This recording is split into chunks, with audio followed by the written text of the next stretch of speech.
The crystal goblets caught the candlelight like captured fireflies, wine swirling crimson as 12 members of the Whitmore family raised their glasses for grace. Within minutes, they would all be dying. This is the story of how one enslaved woman brought an entire Mississippi plantation to its knees with nothing more than patience, arsenic, and a ladle. Clara stood in the doorway between the kitchen and dining room, her hands folded neatly over her apron, watching the Whitmore family settle into their evening meal on that humid August night in 1847. The grandfather clock in the parlor chimed 7 times, each note hanging in the thick Mississippi air like a funeral bell. The smell of roasted duck mingled with magnolia blossoms drifting through open windows, while beneath it all lurked something else, the faint metallic tang of arsenic that no one at the table could yet detect. The Whitmore plantation sprawled across 3,000 acres of cotton fields outside Natchez, where the Mississippi River curved like a serpent's spine. Judge Cornelius Whitmore presided over the estate with the same iron grip he used in the courtroom, his wife Margaret managing the household of 47 enslaved people with what she called Christian firmness. Their 4 adult children had returned home for the judge's 62nd birthday celebration, bringing spouses and grandchildren, filling the great house with laughter that would soon turn to screams. Clara had been purchased at auction in New Orleans 11 years earlier. Separated from her 2 young daughters who were sold to a sugar plantation in Louisiana, she never saw them again. In the Whitmore kitchen, she became invisible, a pair of hands that stirred pots, kneaded bread, and seasoned meals with the expertise that made the judge boast to his colleagues about having the finest table in Adams County. The arsenic had been surprisingly easy to acquire. Sold as rat poison at the general store, a Negro woman purchasing it raised no suspicion. The big house always had rats. Clara had been collecting it for 3 months, storing small amounts in a hollow gourd hidden behind the flour sacks. She knew exactly how much to use, enough to kill, but not so much that the bitter taste would warn them with the first bite.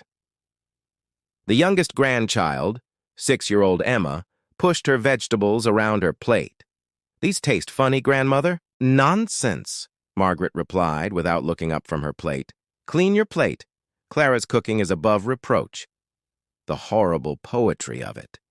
Clara had mixed the poison into the wine reduction she'd spooned over the duck, stirred it into the cream sauce on the vegetables, even dusted it like sugar over the birthday cake waiting in the kitchen. Every dish that would touch their lips carried death in its seasoning. The family continued their meal, discussing cotton prices and upcoming social engagements, while their fate crystallized in their bloodstreams with each swallow. Judge Whitmore raised his glass for a toast, his third of the evening. "To family," he declared, his voice already beginning to slur, though he attributed it to the wine.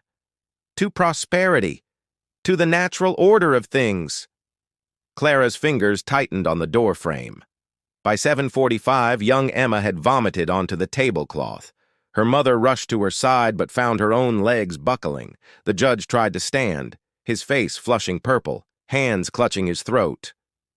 One by one, like dominoes in a grotesque game, the Whitmore family began to convulse.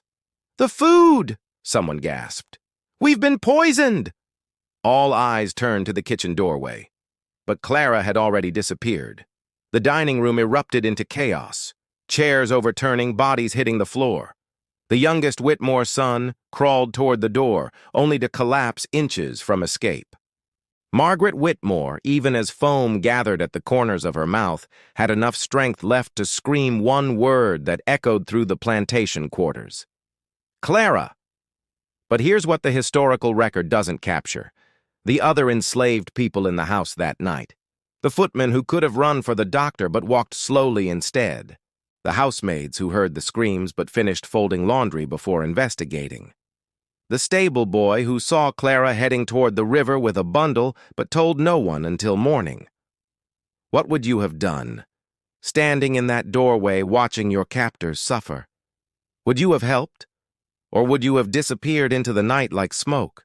12 people sat down to supper at the Whitmore plantation, on August 18, 1847.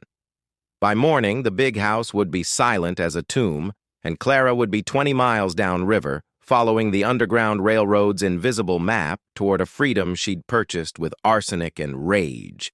But the story doesn't end with empty chairs and cold soup. By 8:15, the Whitmore dining room looked like a battlefield where the enemy was invisible, and victory meant simply drawing another breath. The judge had collapsed face first into his birthday cake.